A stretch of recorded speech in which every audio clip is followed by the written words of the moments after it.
Welcome to the Wellness Connection podcast with Fiona Kane. I'm your host, Fiona Kane. And today I have a guest, and this guest is actually my coach and my mentor. Her name is Chandu Bickford. Hi, Chandu.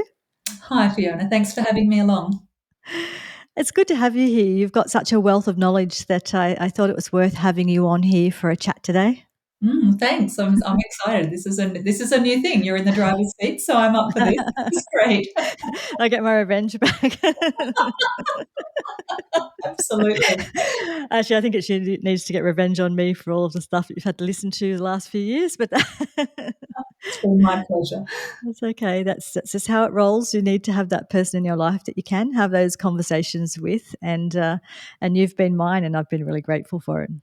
No, it's a joint journey that we do together, and it has been Yes. a great honour. Thank you. So, for those who don't know you, would you like to introduce yourself? Okay.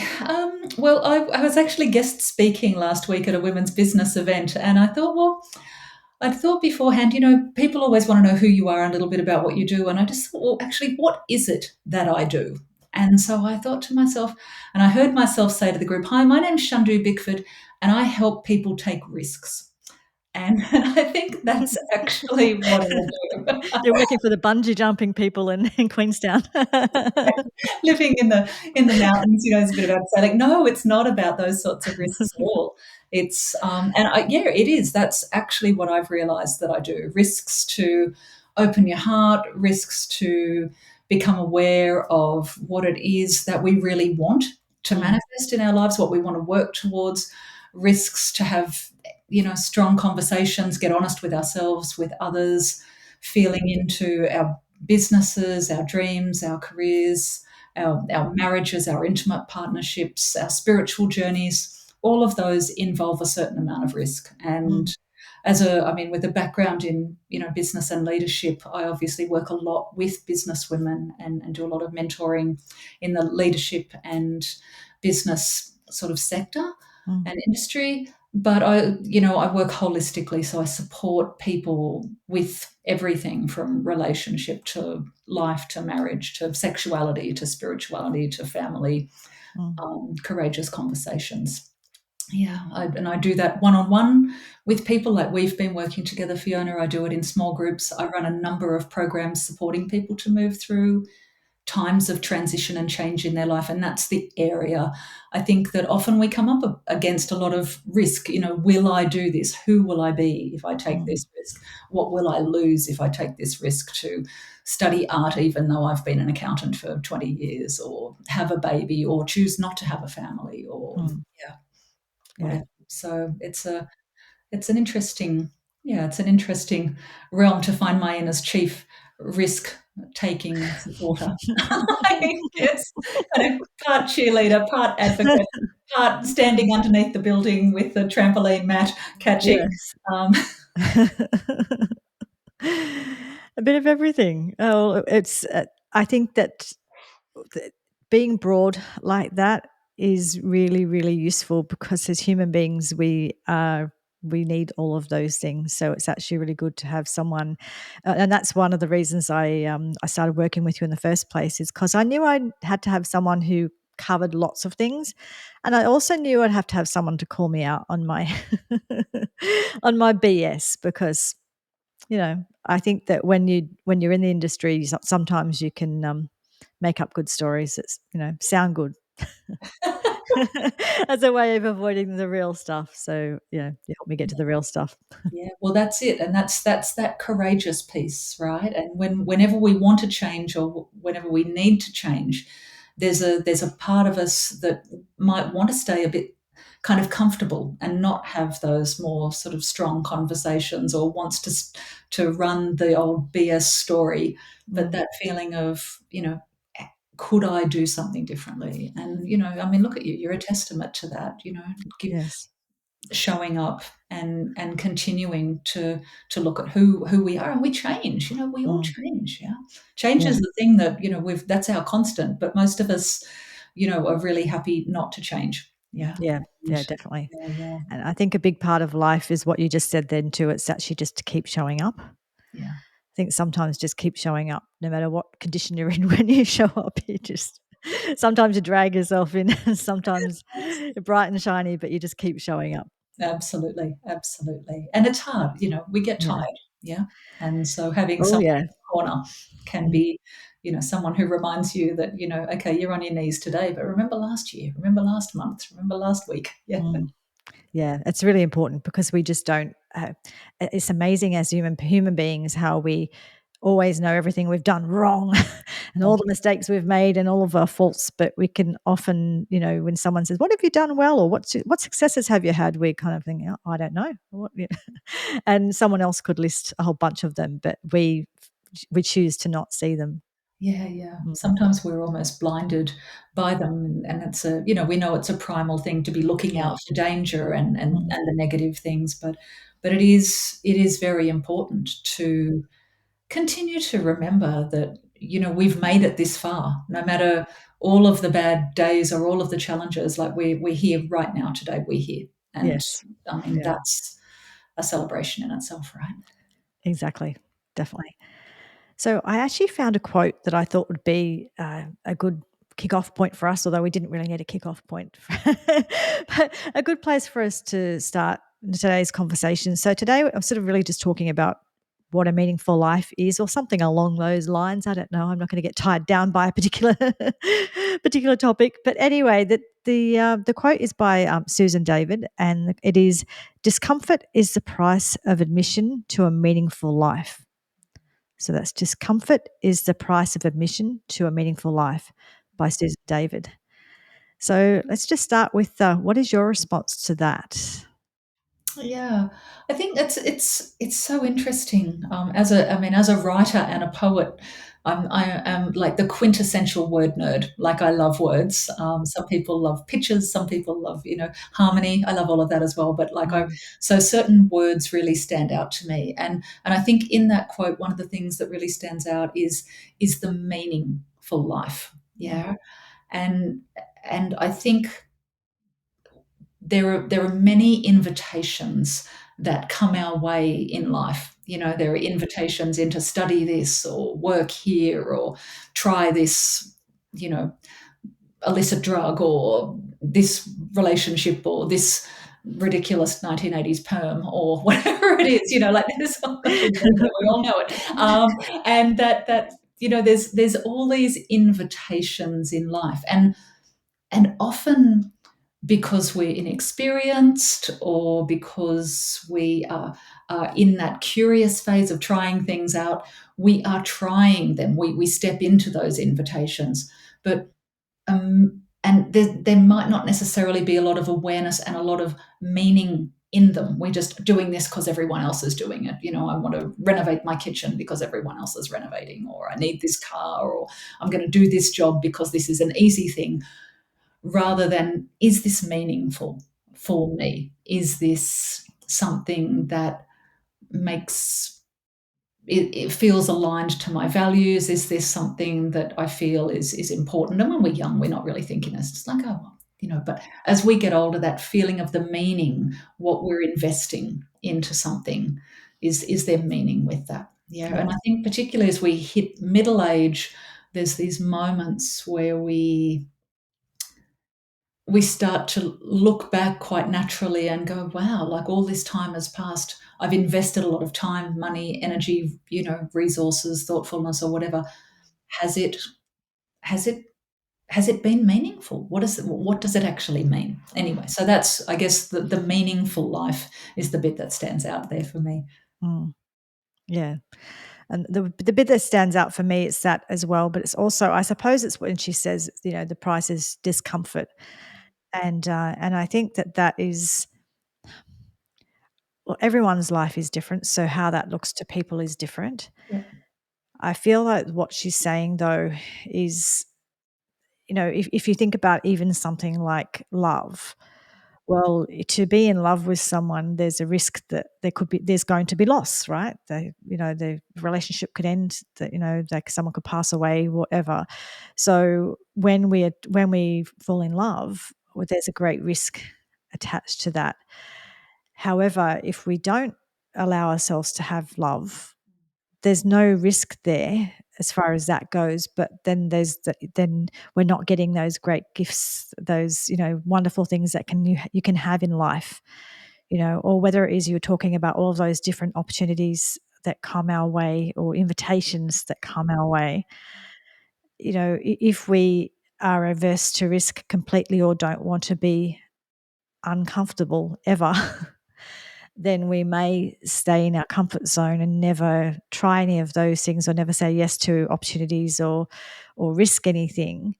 But without any risk, there's probably not a lot of reward as well. So it's kind of that's risk and reward, that they go together to a certain degree. Yeah, they do. And with that risk, I guess, thinking of the quote, there is going to be discomfort.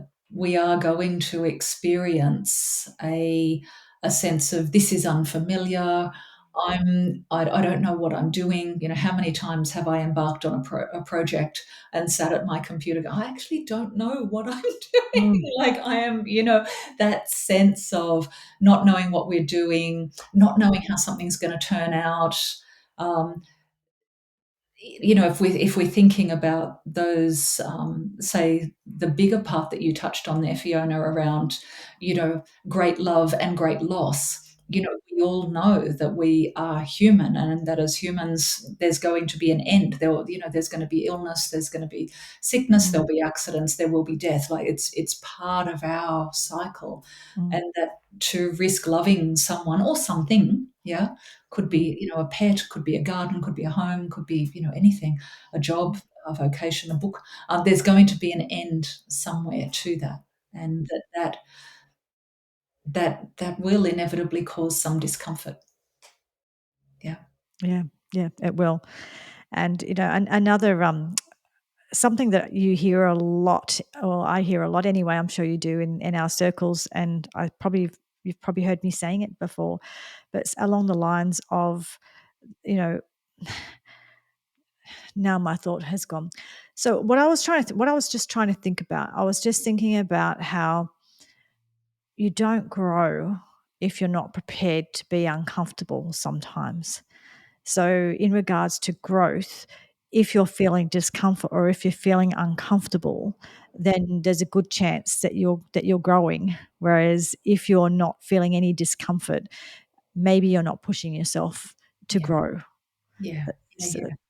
Or yes, absolutely. You may not be pushing yourself to grow. I mean, there are times in life where we're just sort of ticking along, aren't mm, we? Like we're yeah. just, I think I've had about 4.5 minutes of that. Um, Seriously, when you finally one day release a book, people will know to understand that. But I think you're right. Yeah, there's that feeling of, so there's that level of discomfort that we may have, which is related to, um, sort of staying where we are to stay a bit safe. Yeah, and there are times like that. There are also times where I think discomfort will come to sort of awaken us to other possibilities. Yeah, and sometimes that can be really painful. Like we could be, let down in a job, betrayed by a friend, have a relational breakup, have a loss of a family member, and so we might not be pushing towards those. We might not be actually actively going towards those, but situations or experiences in life will actually happen Mm, that will crack a certain shell of whatever life we've got and open us up to, a level of discomfort that perhaps we wouldn't have chosen. mm, Yeah, which is, which will it will change us. mm, It will change us. If we love someone and they pass, or if we love a particular situation but we need to leave that job or mm, whatever it is, that will change us. Yeah. mm, mm, Um, and there will be discomfort with that, and how we manage the discomfort, right? mm. Yeah, yeah, definitely. And I want to also I want to clarify, just for the sake of anyone who's watching or listening, just for me, because I don't think I clarified it very well. When I'm talking about discomfort, I'm not talking about your intuition that tells you a situation is wrong. Yeah. So Mhm. there's the discomfort of your intuition saying, hey, this is not wrong. You shouldn't be in this situation. This is not healthy. This is not, don't go there, whatever. That's obviously a certain type of discomfort. I'm not talking about the discomfort of listen to your intuition and being sensible. I'm talking about the discomfort. It's more of a, well, it can be different things because obviously what you were just talking about then, like as I've had the recent pain of losing my mother. So that's obviously a pain that I had, and I did change me in relation to grief.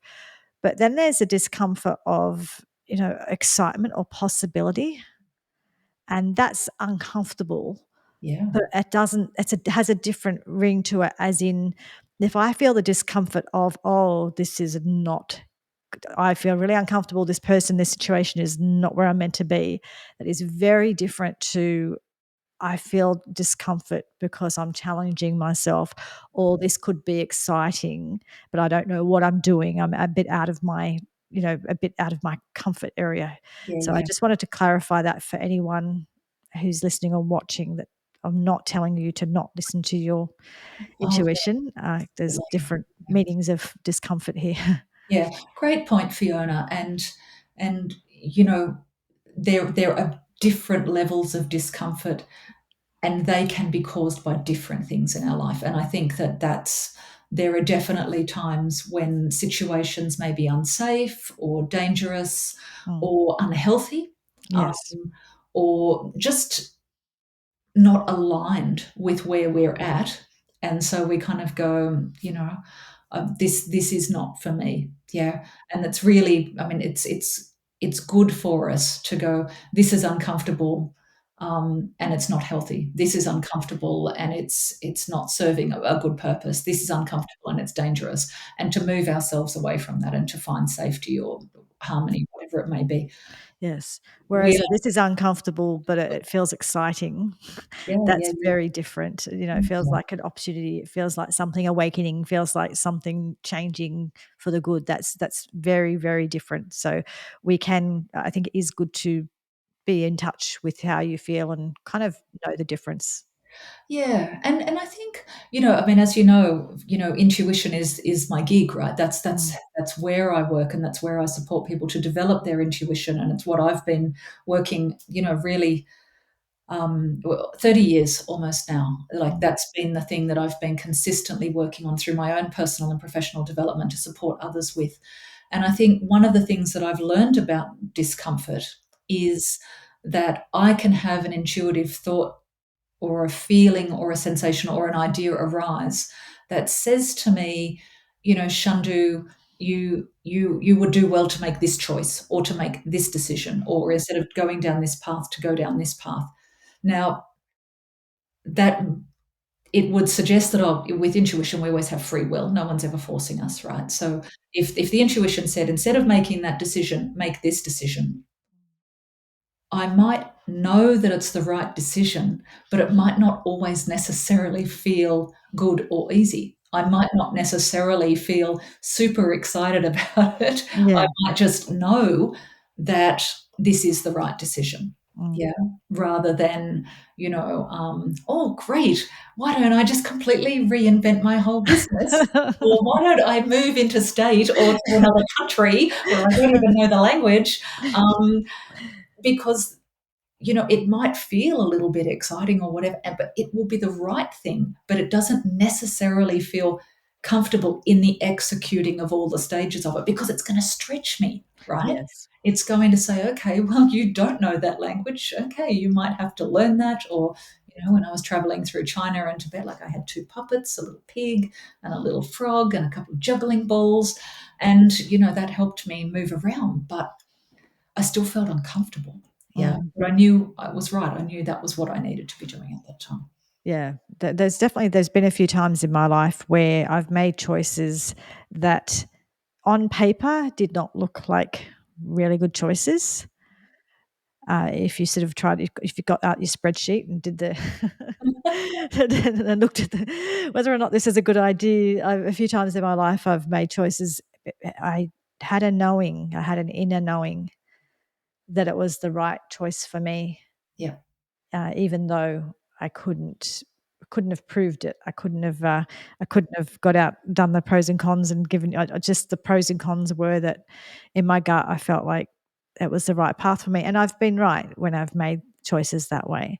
But yeah, mostly it's kind of like pros and cons and all that sort of stuff. But every so often in your life, you just have a knowing about something. Yeah. But a knowing doesn't always, like you said, a knowing can mean lots of different things. But sometimes the knowing, it's not actually it's not an excitement that comes with it. It's more of a dread. It's like, oh, Because I the knowing know, is asking us to change something, yeah, right? Like, you may be, we may find ourselves in a relationship which is comfortable and enjoyable, but we sort of know that, or a job that we kind of know that we're not keeping on growing in. yeah, And yeah, sure, we could kind of keep accepting, the super comes in and the drip feed of the pay comes in every week, and this is my desk, and there's my pot plant, and there's Sally from accounts, and like mm, it's all sort of working. And I've found this a lot over the years coaching and mentoring people, is like they're comfortable, yeah, but if you ask them, are you really living that meaningful life? mm, Well, there's a sort of a drabness, there's a flatness, there's mm, a sense of, no, but I'm doing this because it's it's what I know, it's where I'm at. Yeah. mm, And everyone has their own level of risk that they're happy to take. For yes, someone going to a new shopping center and having to find parking is a risk that they're not ready to take if they're not familiar with that. For somebody else, getting on a plane and finding themselves in a foreign country is like, yeah, okay, I'll sort it out when I get there. You know, yes, so we're different, and we differ at different times in our lives as well, with our yeah. capacity to make those choices. So yeah, so it's also not about comparing people, and also there's different, just physiologically, there's people who really enjoy roller coasters or bungee jumping, as I was talking about. I am not one of those people. I get no joy out of anything like that. All I get is absolute fear, terror, and sickness, and I don't feel good. Whereas other people kind of get that, they get that adrenaline, Yeah, yeah, exciting adrenaline thing, and that really they feed off of that. I don't get that at all. So I think so there are very different. We're very different psychologically and physiologically with how our bodies. I don't know if it just relates to our life and stresses and different things we've experienced in our life, or if it's just genetically how we are. But yeah, we are all different, and depending on what's going on in our lives, and how much what's lots of our background will depend on, and just our personality. Some personalities are just naturally more risk takers than others, and that's okay. I think it's okay to know who you are, but within whatever that is, it's nice to challenge yourself sometimes as well. yeah, yeah, yeah. So thinking about challenges, I mean, what are some of the challenges now, or what's a challenge that you might find that feels risky for where you're at right now in your life? Yes, well, for me, a lot of it was around. Okay, so something I've been talking about a little bit in my podcast on and off over the last little while is that I've had this big change in my life where I lost my mum, and COVID happened and all these things, and essentially I've come out to the other side of it. I'm not really quite sure where I fit anymore, Oh, who yeah, I am, and I've also had challenges around my business where I feel certain levels of failure around certain parts of my business, and so for me, it's even just starting my podcast was one of those things because it didn't make sense on paper. And it still doesn't make sense. I can't sort of I can't go to my accountant and say this podcast is a really good idea at the moment. yeah, yeah, However, I knew for me that it was the right thing to do. So it was taking a risk because it was putting my time and energy into something that may or may not pay off, but it feels like the right place to be. yeah, yeah, yeah, So that felt like a risk for me, and things along those lines at the moment where I'm doing more media. I've been on television a couple of times this year, and kind of just pushing myself and my ideas out there more. I think I'm getting a bit braver with sharing more of my opinions, more of my ideas, and more of me, yeah. and that's scary. Yeah. Isn't that interesting? Yeah. So, there's you going, oh, I'm not going to be near a roller coaster. And yet, okay, I'll go on TV. For a lot of people, for a lot of people, that would be terrifying. But this is the thing, like, it's so Mm, personal. And yeah. what's meaningful for one person is may have absolutely no meaning for Mm, another person. And I yeah. think this is the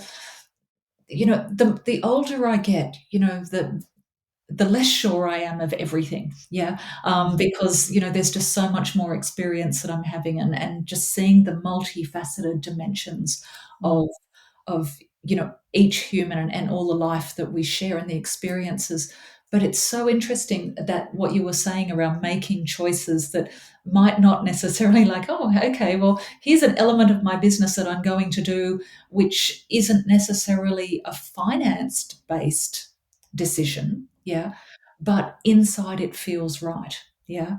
But so there's that risk in there, isn't there? Like, there's a yes. risk in, like, I could go and start packing shelves in Woolies, or I could, create a whole new product in my company, or I could, there's so many Mm, different ways as business people that, because we're constantly creating, that mm, we could create. But it's interesting when we actually listen to what it is that wants to kind of come up and say to us, pay attention to me, give this a try. Like that invitation that I was talking about earlier, like, yes. we get the idea there's an invitation and we don't have to take it up. Yeah. Mm. But here you are. What number podcast is this?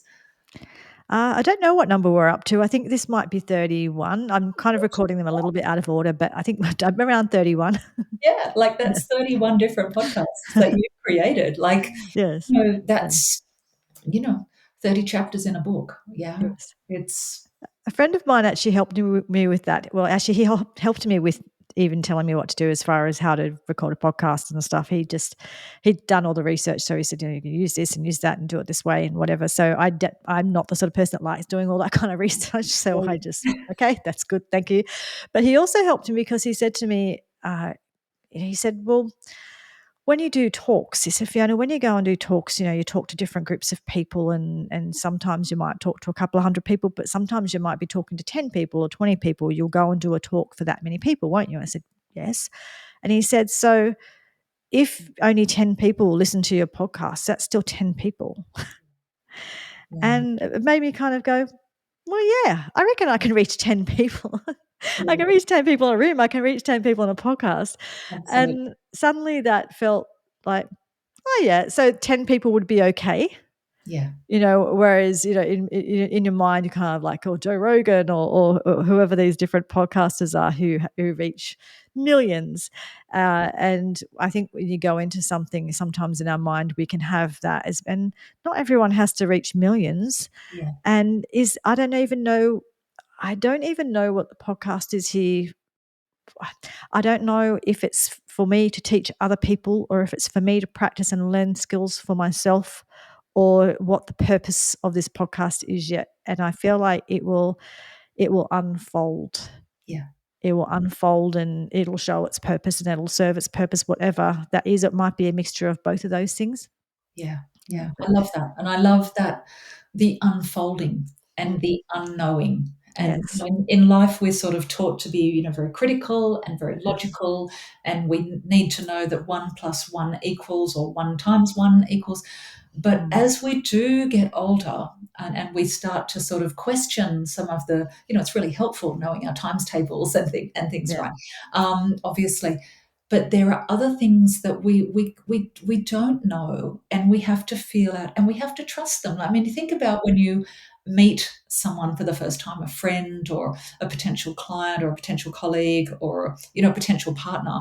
Like, there's that sort of like, oh, they kind of seem okay, but I don't really know. And like, so you might go on a couple of dates, or, you might go to that restaurant a couple of times and try their food, or you might have a couple of interviews. We don't really know. Mm, We don't know what the journey is going to be.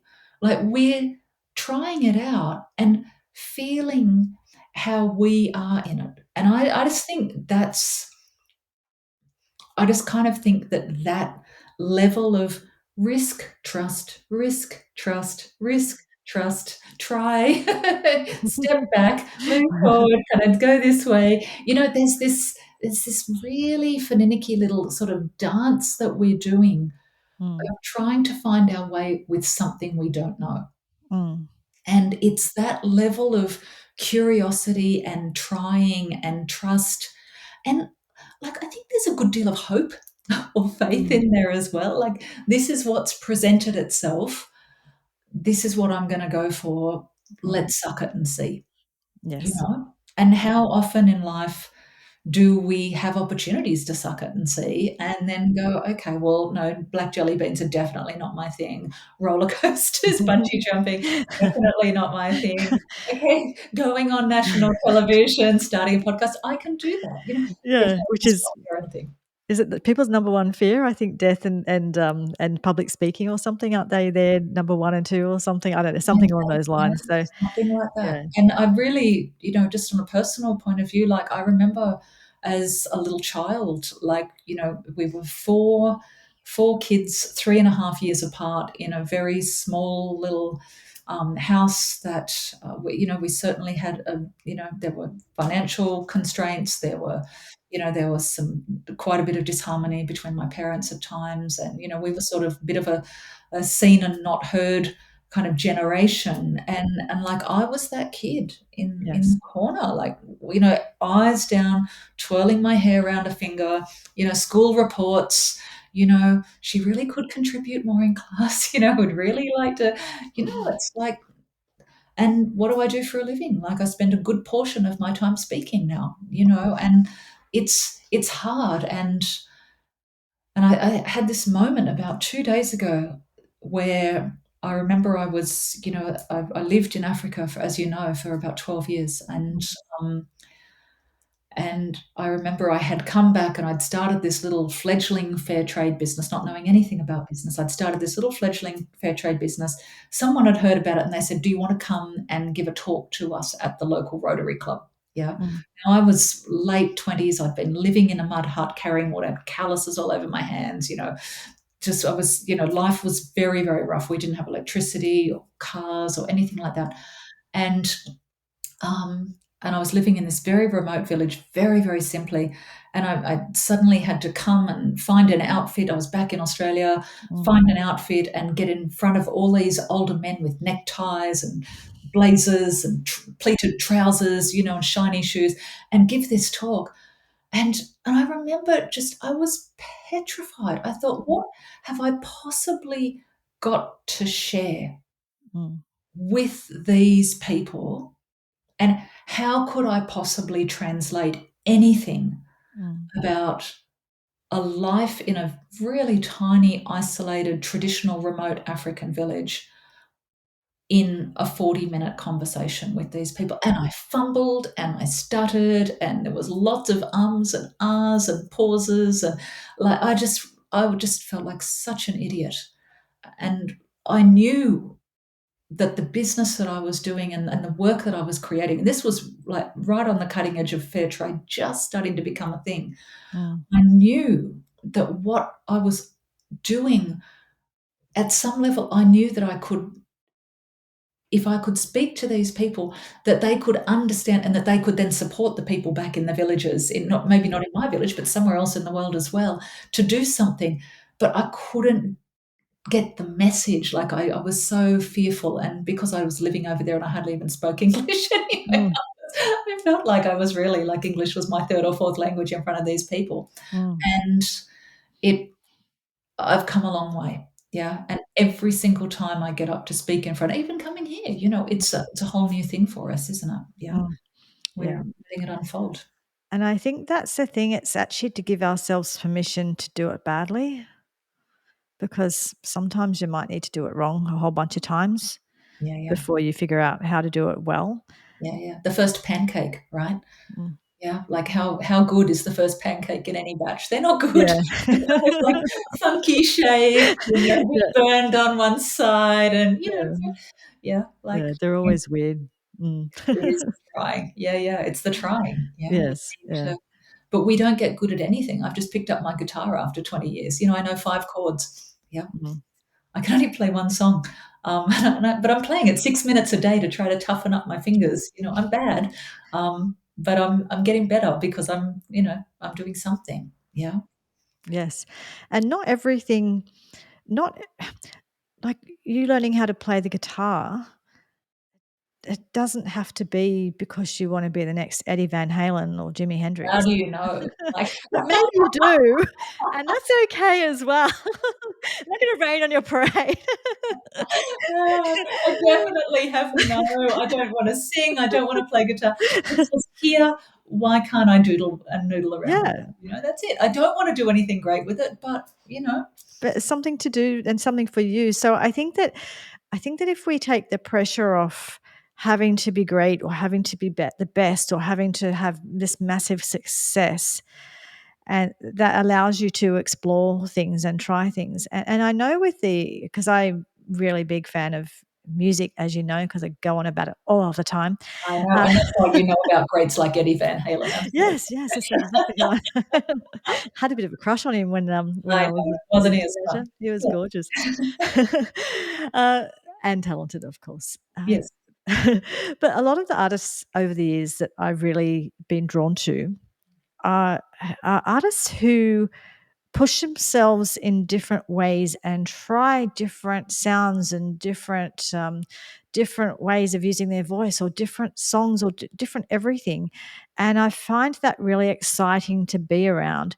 So I know, originally, because I'm a really big Stones girl, so the Rolling Stones, and a lot of people might think it's same, but they've actually had quite a varied career and lots of different things over the years. And of course, they're just rock gods, like, for the last 60 years. I mean, who else has been consistent, had a band for that long and, been rock gods? I mean, Absolutely. it's pretty Absolutely. impressive. But then the other artists, I like Kate Miller-Heidke, who is an Australian singer-songwriter, and she does opera, and she kind of has done a pop album, and she does a folk stuff and rock stuff, and writing operas and being involved in operas and writing musicals, and she's just done so much. And you could listen to one song of hers and think you knew her sound, but it's so not. There's Yeah. 20 different versions of that. And then the latest one is Ren Gill from Wales, and he's a young man. Well, not he's in his 30s, which is young man to me, in his early 30s, young man, and he is. Long story short, I've talked about him on the podcast before, but essentially he's had a long, long career as far as he's been playing for 20 odd years and doing music for 20 odd years. But he's had major, major health issues, which has meant his sort of success has been delayed. And he does great reggae. He does great rock. He has a band that was a bit like a pop band, but they also did rock. But he's a really great rapper. He's a really great poet. He does his amazing video clips, and and it's quite hilarious actually at the moment because I've been obsessed with him all of this year, and at the moment he's in the charts for his album he's about to release, and there's a pre-sale chart for albums that haven't been released yet, and he's jammed in between the Rolling Stones are number one, Ren's number two, and Ed Sheeran's number three. Check him out. So he says like that's a Ren sandwich is in between the two of those. Yeah. And I'm just he could have never dreamed of that. And he's not signed to a label. Yeah. He's done it independently. Yeah, and And in his own timing, in his own style, yes. being true to his own voice. I loved that word that you used before there, Fiona, versions. Like, I was, we think about all the versions we've had of ourselves, at Mm, our age in midlife, we had the big yes. hair, we've had the red hair, we've had the extra piercings in the ears, we've had the go-go tops, we've had the tube skirts, we've had, like there's just No. been so many different. Italians do it better. Aussies do it better. The Madonna one. So many, so many different versions of ourselves. Yes. And what for me, I guess, is I just loved when you said that, because when we give ourselves permission to be a particular version of ourselves, we grow, Mm, we learn, we experience, and then we can, like the growth rings on the tree, we can continue to grow into the next version, that tiny yes. little two sort of sprouts turns Mm, into a tiny little sapling with four leaves, and then they're these enormous trees. Yeah, that mm, become houses for birds and insects, and then they get burned by fires and they grow back, and all these different parts of our journey, mm, all the different versions of us. Yeah, mm. and we're not the Rolling Stones, you know. No. Like we've just you think about just your career path and your journey. You've been in corporate, there's been so many different places that you've been. I Yes. started out in nursing, like we've all these different things, and they build layer upon layer upon layer. We've got this richness. Mm, Yeah. And it brings more meaning not only to our existence and our life, but also to our output. mm, So when you're sharing your podcast or sharing your topic, or when you're going on TV, you're not just coming from, well, this is something, I read in a book, or something I studied at university, or whatever. This is something I've lived. mm, This is something I've been through personally. This is something that I've talked with so many clients about, or helped them on their journey with gut health or nutrition or wellness or grief or whatever it may be. yes, yeah. I was actually joking about that the other day. I was doing an interview for something, and she was asking me to describe why as a nutritionist, Mm. why people came to me or what was different about me, and, there's all the, "Oh, holistic blah, blah, blah," and there's all of that, and it's all true. But I said, "I I take nutrition extremely seriously. It's a science, so I'm super serious about it, and at the same time, I don't take it seriously at all." Yeah, yeah, yeah, And I beautiful. think it's both, and I think that is Yeah, from that life experience. I've had enough life experience now to I understand the value of the science and the information, and I'm all about the science, but I also understand the value of not taking yourself or life too seriously, yeah, yeah. and it's trying to Well, find especially that middle around. ground. Yeah, yeah, it goes quickly. It's Mm, that sense of even and I know from nursing, I worked with palliative patients, mm, um, people who were at the end of their journey. I worked in maternity, people who were right at the beginning of their journey, and there was grief and joy at both ends of the spectrum, and then all the places in between, and yes. being able to just to be ourselves as we meet those places. And sometimes they're so painful, like the pain is just exquisite, and Mm, we don't know how we're going to make it through. Yeah. And then there's other times when the joy is so big, mm, and we can't imagine that we could love any more fully than what we're loving in that moment. And this spectrum of experience is so great. mm, And yet there's this sort of middle ground, that if we're this sort of beige, if we kind of hang out in the beige, it mm, can be safer and it can be more staid. But sometimes we will you know miss those more extreme moments. And when I say extreme, they don't have to be dramatic. Yeah, sometimes our extreme moments can be really quiet, gentle, subtle, pockets of grief, or pockets of love. mm. Yeah, they don't have to be the all singing, all dancing, all squealing down the roller coaster. Um, now they take photos of you while you're doing it as well. Like, can you imagine? I can imagine. I always see, those whenever that comes around on, memes and stuff on social media, and there's always the person who's having a great time and the person who looks like they think they're about to die, and I'm like, "That's me. I recognize that person. That's me. I'm the one that looks like they're about to die." Yeah, it's been a long time since I've been on a roller coaster, a very long time. Yeah. Yeah. Mm.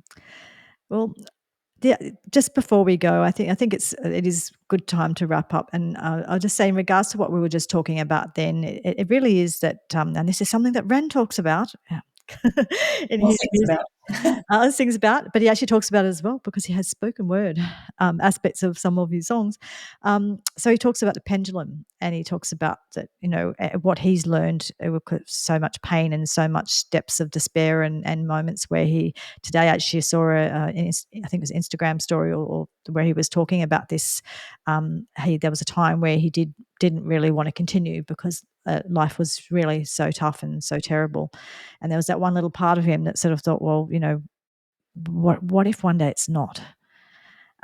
So he made that choice to hang in there, and now it's, he's on top of the world, and he won't always be on top of the world either. That's just the reality of life. But it's it is a pendulum, and things swings and roundabouts, and you and I often talk about the snakes and ladders as well. That the reality of life is kind of all of those things, and nothing stays forever, nothing stays the same, which is terrifying and exciting at the same time. But there is it's a pendulum, and I think when you understand that, it's more about, again, as Ren says, more about um, learning to dance with that, as opposed to being rigid and kind of getting hit every time it sort of swings swings one way or the other. Yeah, yeah, Mm, I love that, and I think it's there are times when life can feel like really, those swings are massive, and then there's other times where it's less less dramatic. But that feeling of often when we're down or when things are really hard, we can feel that it's not going to get better. mm, And, often our what if thinking will be, well, what if I don't get that job? Or what if I never have another partner? Or what if, what if my children don't contact me? Or whatever it is. Yeah. mm, We tend to do the what if in the negative. mm, What if I do find love? What if tomorrow morning, I wake up and this pain is decreased? What if even if the pain isn't decreased, but I walk out the street and talk to the cat in the neighborhood and then walk back? Like there's mm. these opportunities, those invitations again Yes, in the risk to continue living, yes, to continue to to remember that even if there's not an invitation or an opportunity in the moment, if I keep showing up, something's going to come. And I think Mel Robbins said something recently in one of her little talks that I'd watched, and it was just, you know, she was talking to herself about going through incredible hardship and trying hard and not making any traction. And she said, she found herself saying to herself, I can't have worked this hard for this long for nothing to happen. mm, And I think, if we're showing up and we're putting in effort, yeah, it mm, might not always, it might not always come back immediately in money or friendship or whatever, but mm, if we keep trying, then you know that's where the meaning is going to be. The meaning will meet us where we meet the mm. meaning. Yeah, And it doesn't always look the way you think it's going to look. yeah, I think it's that too. It's if you have that relax into it thing, then yeah, understand that it might come in different clothes or look different, but it doesn't mean it's not the opportunity or it's not success or whatever it is. It's just if we get very fixed about it, it has to look like this, it has to be this. We then don't see other opportunities or other things that we're doing well. yeah, yeah, yeah. It's true. Mm. Yeah, Well, we could talk about this for hours. we We could. have talked about these things for hours. And I would love if you would come back on another episode because I really think there's lots of topics we could discuss. Yeah, yeah. And, Thank you. I'd love to come back. This is a joy. Thank you. thank you for that. I've really enjoyed our discussion. Always so much to learn. I think that we could talking about your life would be interesting too. That might be an interesting topic, but we can talk about that later. Sure. Okay. Happy to do so. Very good. Yeah, thanks so much for having me. So, for everyone who's listening and watching, you know the drill. Can you please like, subscribe, share if you enjoyed this, and give me feedback as well. Try and be kind, constructive feedback. That's always good. And I hope you have a great week. And thanks again, Chandu. And goodbye to everyone. Thanks a lot. Great. Thanks, Fiona. Thanks, everyone, for tuning in. See you later. Bye.